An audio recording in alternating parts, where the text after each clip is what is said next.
Okay, hey everybody. Welcome back. I hope I hope everyone enjoyed that video I made the other day of advent of code in Clojure, and I'm going to do another one today, another solution, and we're going to do this in Clojure again. So if you're coming here from the teacher point of view and you're watching this, I really do hope you get some value out of this. And if you're if you're in the Clojure community, I'm a hobbyist. I'm by no means an expert, but I think it might be it might be helpful to see somebody who's, kind of not at that super professional level of Clojure, how they work through problems. And if you are at that super level, please, please, please do leave comments. If I'm missing something, if I'm not doing something idiomatically, just be nice about it. Don't be like, you suck, you can't program, because that's never nice. Just be nice about it. Now, the reason that I want to show this video in Clojure in particular is because for part 2 of this, I ended up using Clojure Spec, and I'll talk about Clojure Spec when we get to part 2. All right, so let's take a look at the problem, and here it is. It's basically it says you're processing these passports, and again, you should read the whole thing. And a passport, you have all these fields on it. So you have the birth year, the issue year, etc. And it comes in this format. So there are these, it comes as this big blob of text, a big file of text. And I've already copied this on my machine, the actual stuff in the big file, but this is just under sample, like I did yesterday. But the trick here, the parsing is going to be a little trickier, not trickier, but a little bit, I guess, in that you're split on double, 2 new lines, because you can have a new line like here. This is on multiple lines, even though it's only one record. All right, so what we have to do for the first part is we have to determine if all of the fields are present. All right, and so basically, if you have all of these, but if you read the question carefully, and that's important, it gives us one little caveat somewhere in here, which is it's somewhere in there, but it's that one of the fields, the CID, the country ID, is optional. You don't need that field. It can be there, and it can be anything, or it doesn't have to be there at all. And so that's kind of an important thing. So what we're going to do is we're going to jump over, and I've got Emacs in here, and I'm in. I've got my namespace. I've got my file set up, demo day 4 CLJ, and down here we've jacked into cider, so I did a escape x cider jack in. I've already done that, so I'm not going to do it again. And I've switched over to the namespace here by doing ns demo day 4. Again, I'm already in there. And now we are basically ready to go. So the first thing we want to do is read our data. So what we're going to do is we're going to use a threading macro here, and we're going to use the thread first. It doesn't matter for this one. And we're going to take sample4, that's the name of the file, and turn it into an IO resource, and that'll deal with our pathing, and that's just a Java library.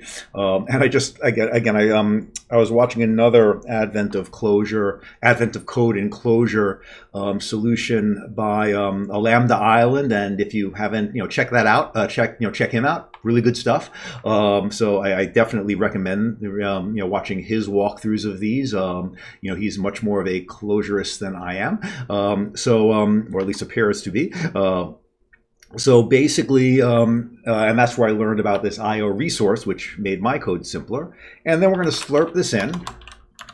And if we run this here, and that's just Control-C, Control-C, we read it all in, and that's great, but it's one big string. So what we're going to do is we want to split this up. So we're going to run string split on the regular expression of double new lines.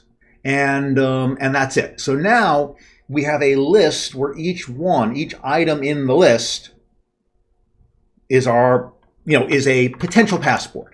So let's define this as data. Slurp that in and make sure it's in data.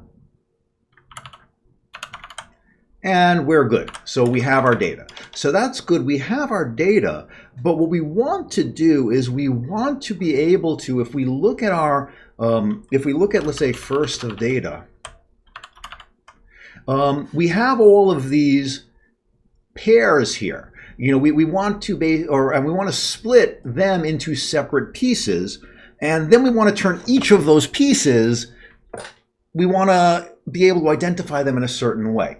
Now, if you're just starting out here, you might just say, I can just extract the keys. I can just extract GRY,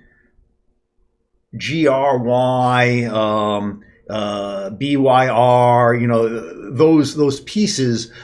I'm coming off video for a second, so.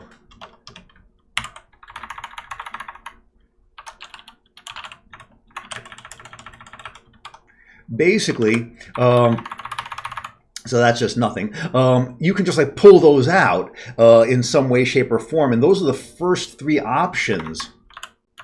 Those are the first three pieces of each string. So I can just basically, if I can split this, well, let's actually do that first split. If I do something like string split, and I can split this either on a space or a new line.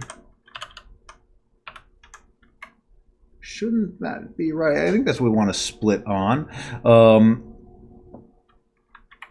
we have to give it the, sorry, I got the wrong ordering here.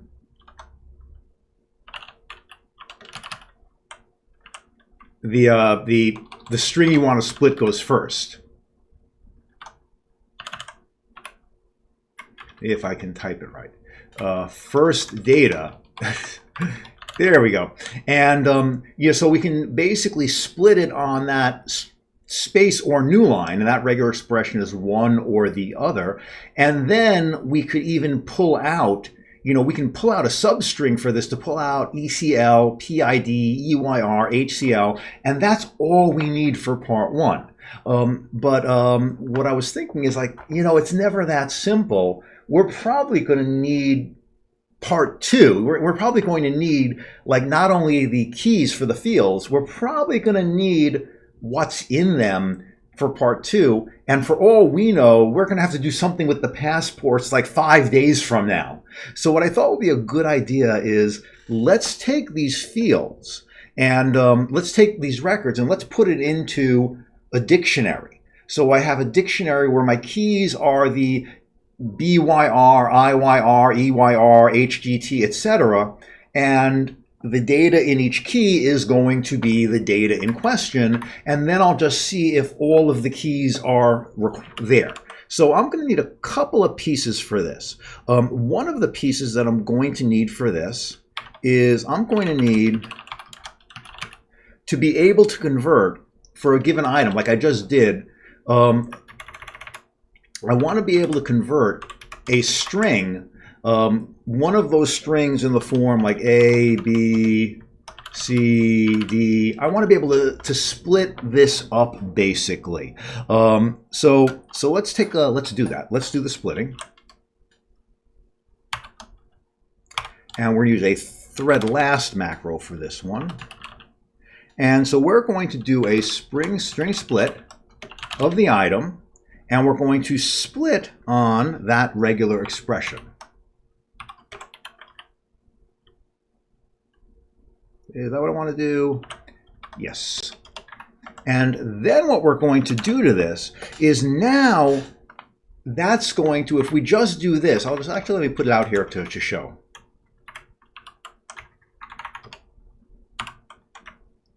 And if we use first of the data.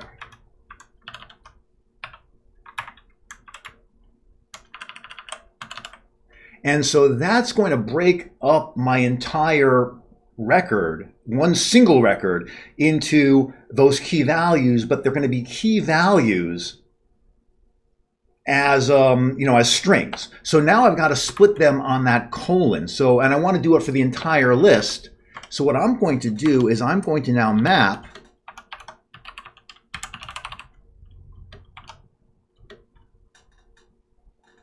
again, new keyboard.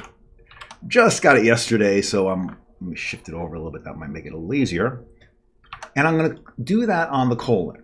All right, so now let's see how that works. So what we're going to do here is let's do I'll just show it this way, first data. This way we can show what's going on over time. So let's compile that. And we got a little bit of an issue here. So let's see what we got.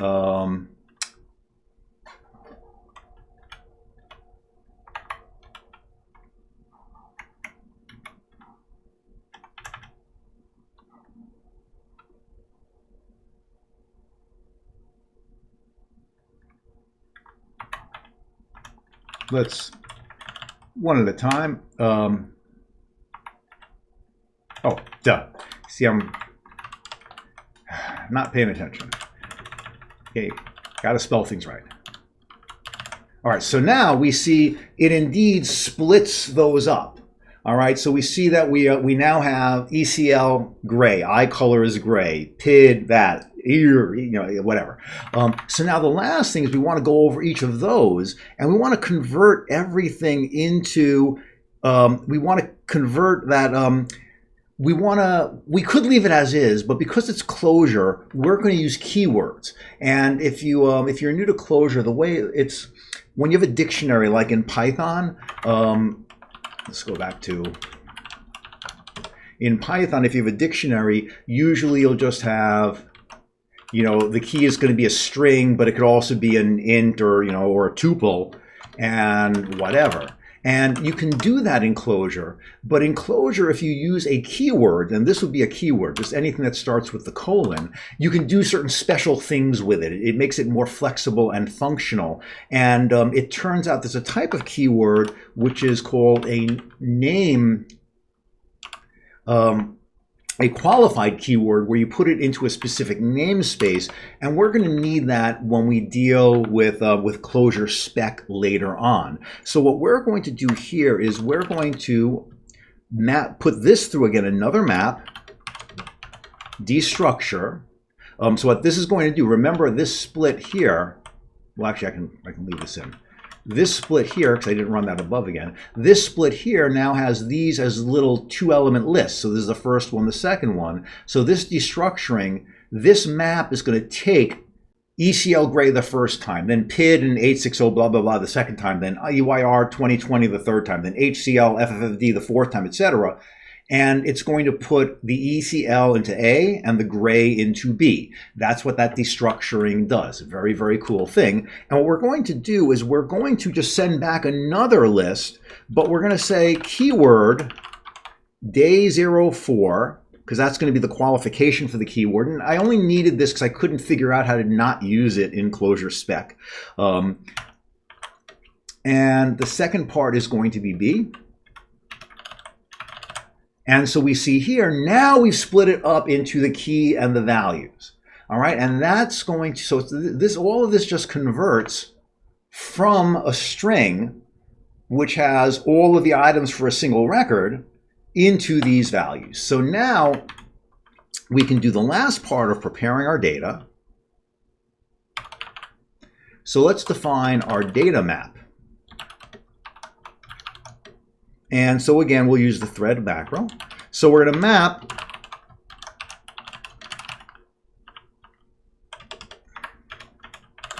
going to map string to pairs on all of our data. So it's going to run it on each of our pieces. And if we look at what that does, we'll see that indeed we get all four of our records in this way. In fact, we can actually look at the nth of data map, the 0, 1, and that's the first one in our sample data, then the second one in our sample data, etc. But now we have to go a little bit further with this because we don't just want this, we actually want this as a dictionary.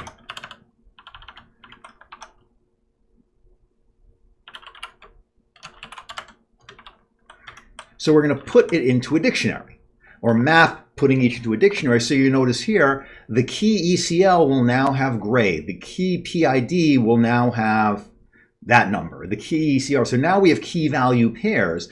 And so now there's one more thing I want to do, which I'm going to check. I want to check to see if all the fields are present. But since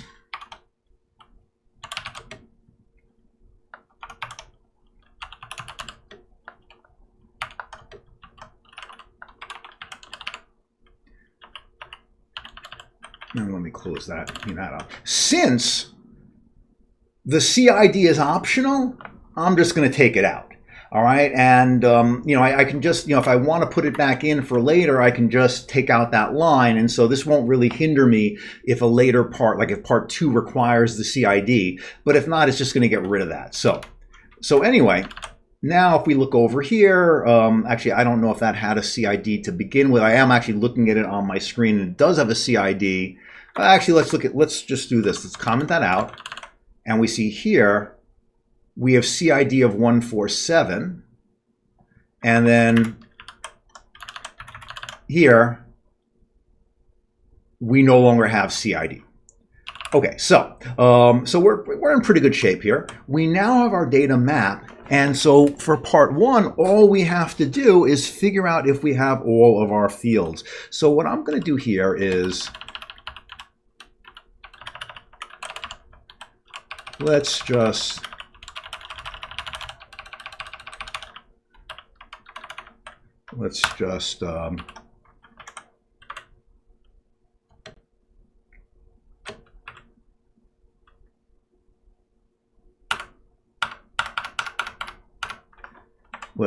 do this. We don't want CID, and we're going to define our field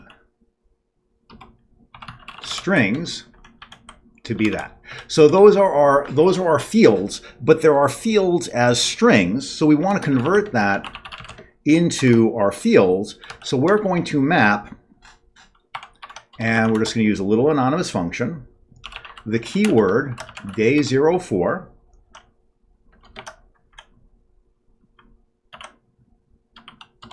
on the field strings. And I'm going to do that. I didn't want 2 of them there. And do I have a little mistake in here? Probably.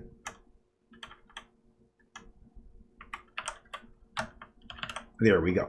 So now our fields are just those. And what we're going to do is we want to make sure for every item in our data map, we want to make sure we have all of those fields. They're all represented. And the easiest way to do that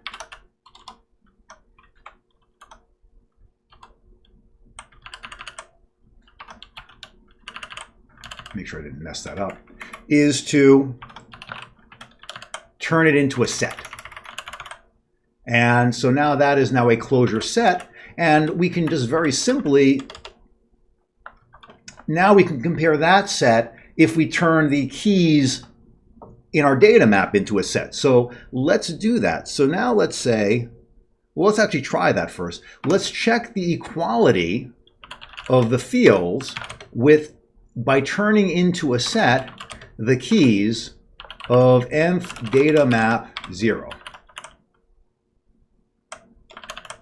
And that's true, and the first one is valid. If you read the question, it says the first is valid. The second one is false. The third one is true, and the fourth is false. And that's exactly what the question said. And so we can now put this into a part 1 solution. And to do this, we can very simply map. Do we want to do it this way? No, we're going to filter it. I'll do it this way. We'll do it with another threading macro because I think they're really cool. We're going to take our data map, and we're going to put our data map through a filter.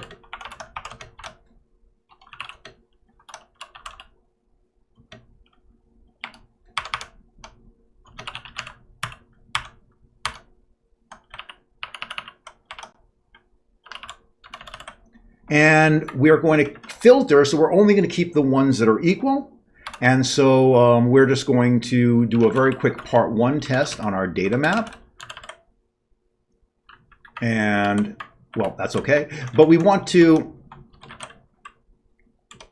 count them, because we want to know how many there are, and there are 2, which is correct. So let's see if this actually works for the real data. Today 04, that's what I saved it as. So let's rebuild our map. And 213, And indeed, that is what we got before. So that all looked good.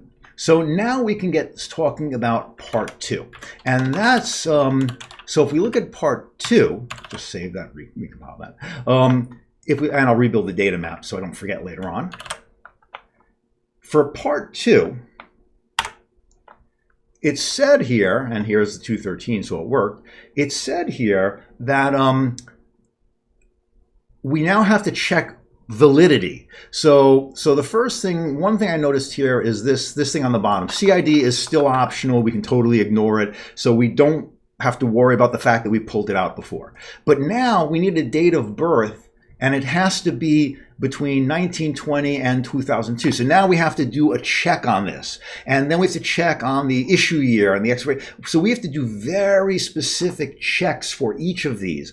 And that's going to be a little bit annoying, but not horrible. But then I was reading this, I'm saying, we're checking to see if this is valid. And I'm like, wait a minute. Clojure has a validation library, Clojure Spec.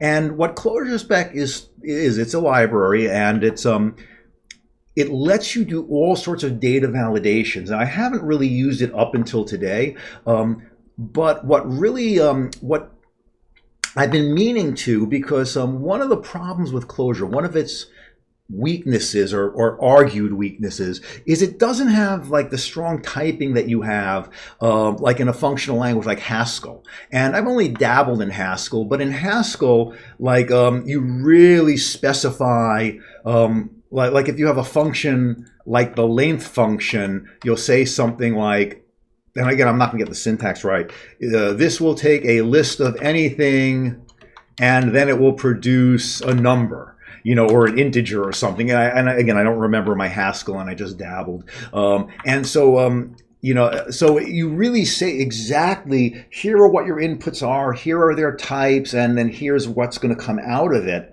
And it makes you, and even like in a language like Java, which is kind of an intermediate, it doesn't seem as strict as Haskell, and it's, you know, not functional in the same way. But in Java, you say, you know, int a, double x, you know, string whatever, and so you're saying what types are, and they protect you. And I kind of like it. It's, you know, like it actually depends what I'm doing. I like both. I like the freedom of Clojure just to do, you know, and the freedom of Python just to do, but it can also lead to problems. Whereas in Java, where you're specifying the types, you're not going to get those. You're not going to get, you know, oh wait, it's a double, it's an int, oh that type of thing. The language that I used that was probably the strictest with this was back in my college days, and that was Ada. And, you know, Ada struck me as being kind of the same as Haskell in that, in the typing.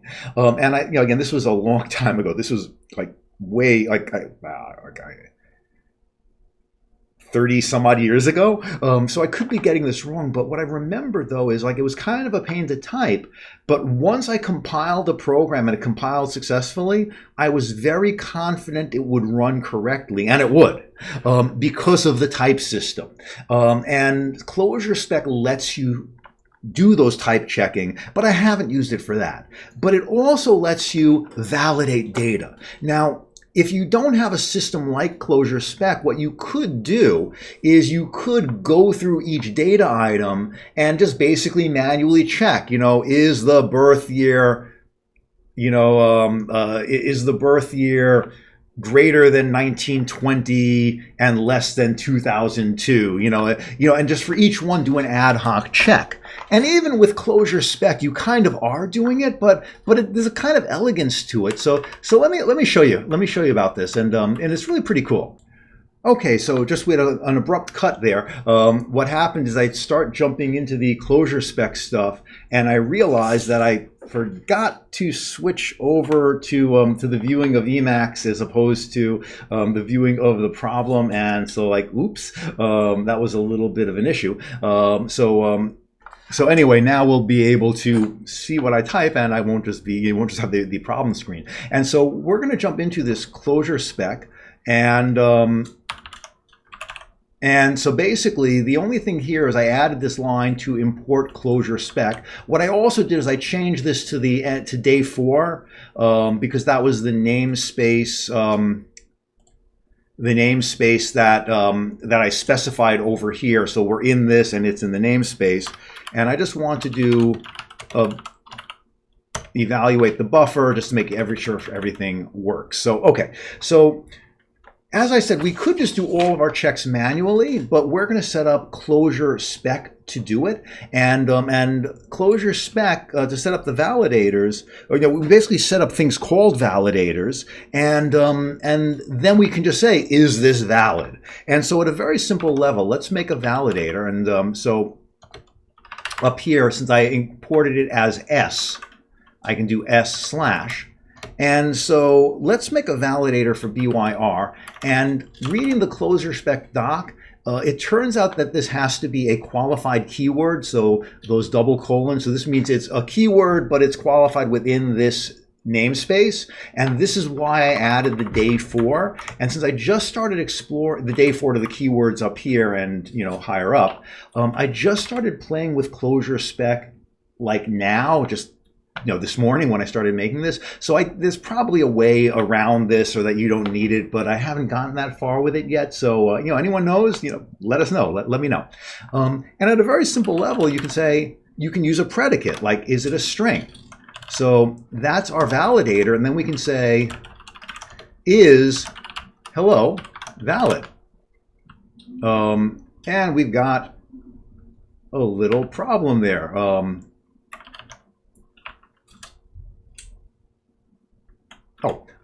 We have to say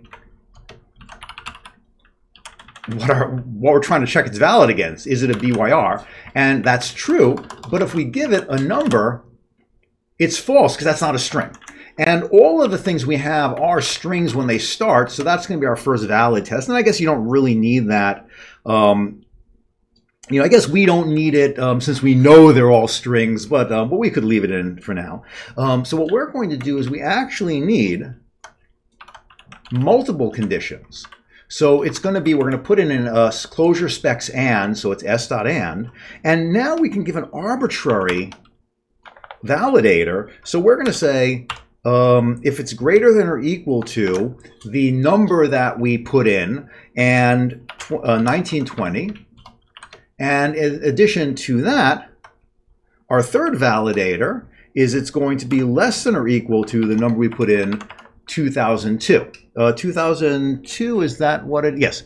Now this won't work because BYR that we're getting is going to be a string, so we've got to convert this. And so I wrote a little utility, parseend, which will just convert into an int from a string. So we're going to say you parseint and you parse int. And there we have our validator. So now we can say, is it a valid BYR? And hello, well, that's a problem. And I think what I have to do here, I forgot about this, is I put in, I take a default here, so if it's like a string, it'll return nil, and I don't want to return nil, I want to return 0 if it isn't a string in this case, so that's not true. On the other hand, that's a number, but that's not in the range, but if I give it 1930, let's say, that is true. So that's valid. So a few of these, like BYR, IYR, and EYR all use the same basic type of validator. This one is 2010 up to 2020, and then the third one is 2020 to 2030. Okay, so basically, run all those, and that looks good. So we've got those 3 validators done, and now we need a validator for HGT. And HGT is a little bit more of a trick, because HGT is it has centimeters and inches, and depending on one or the other. So I just wrote this out before, so I'm just going to put it in quickly because this video is already a little bit on the long side. So the first thing we're going to do is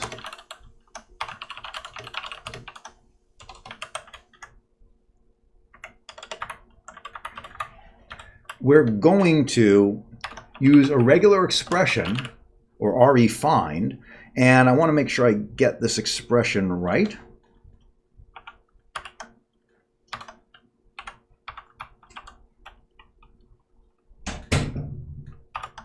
So the first part of it is going to be 0 through 9, a digit multiple times. And then the second part is going to be centimeters or inches. And that's going to be off of the, we're gonna find that regular expression. We're gonna basically split this on the regular expression off of whatever we put in, the string we put in. And then what we're going to do here is we are going to, go further with this.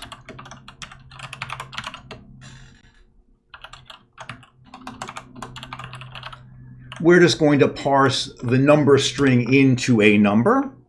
And then we have a couple of cases. If the units is equal to centimeter,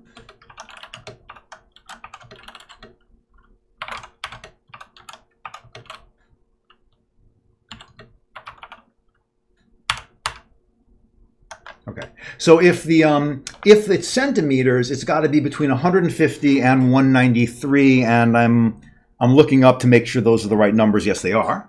And on the other hand, if the units are inches, it's going to be 59, 76.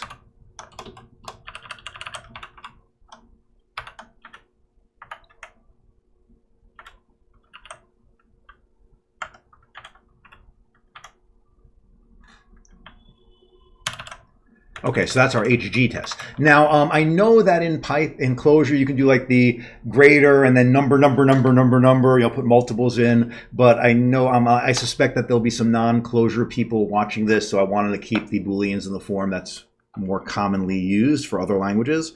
But now we can declare our HGT, our height, and that's going to be valid if it's a string.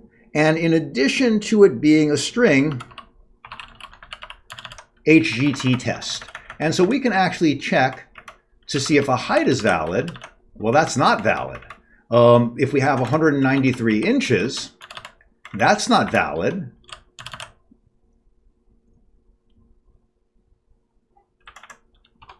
But 183 centimeters, that's not valid. What are my numbers?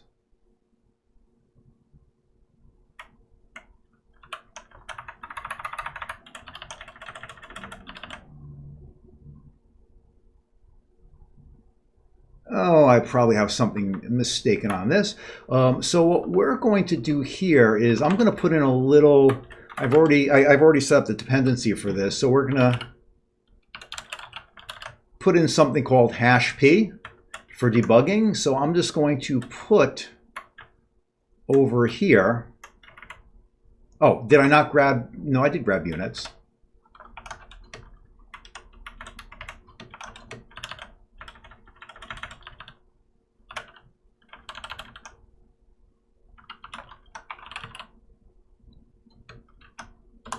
Let's just put in the test here.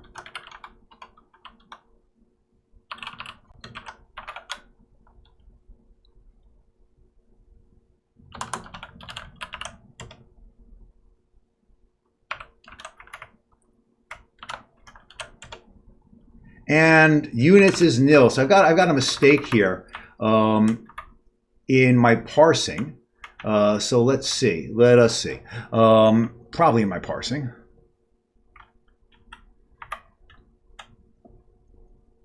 And let me check. Let's see. What do we have here? Oh, I have an extra space in here. And that's much better because that paste space is part of the regular expression. So I can take out these little debugging things here.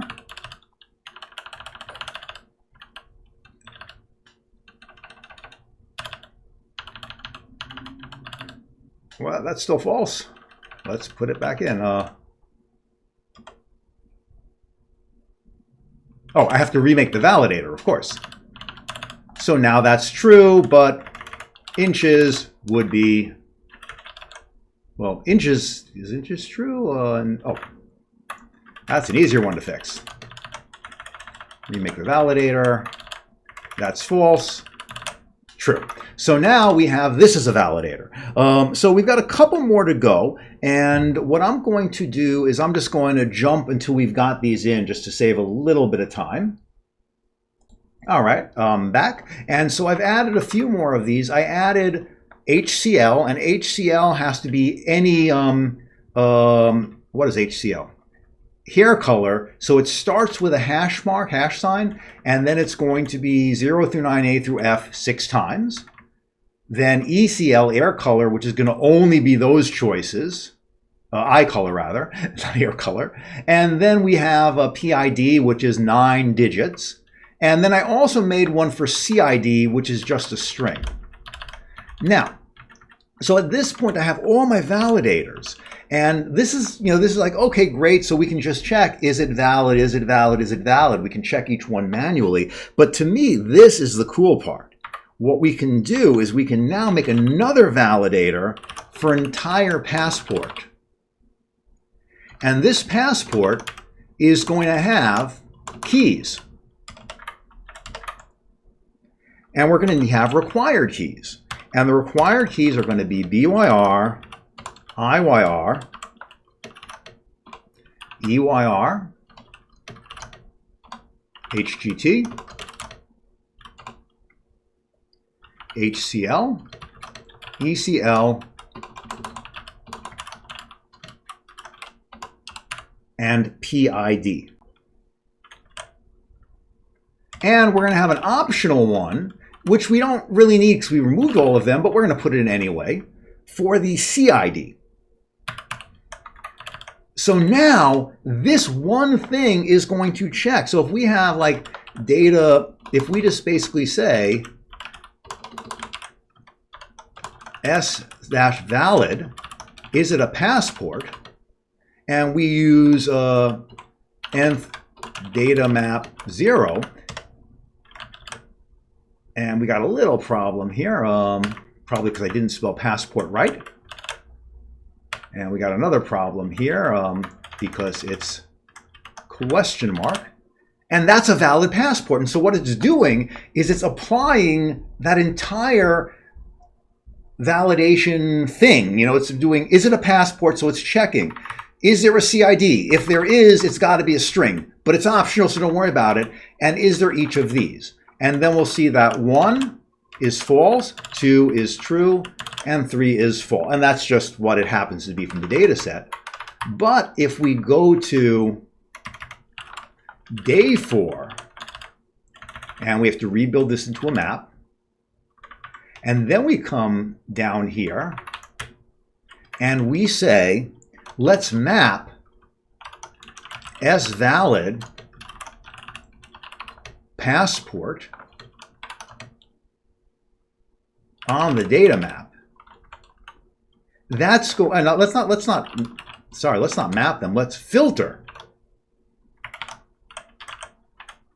So this is going to basically test every data item in that map, every one of these passports, and it's only going to give us the ones that are valid. And again, I don't know how to type. And there we have our answer, which indeed is the correct answer. So that's it. So this Clojure spec is pretty cool, and I could certainly see it being really cool for database work and more advanced work. So I hope you enjoy this and got something out of it. Let me know in the comments on the blog, in the comments on YouTube. Should I make more Clojure videos? Should I not bother making more Clojure videos? Who knows? But I hope you enjoyed this, and I hope you got something out of it.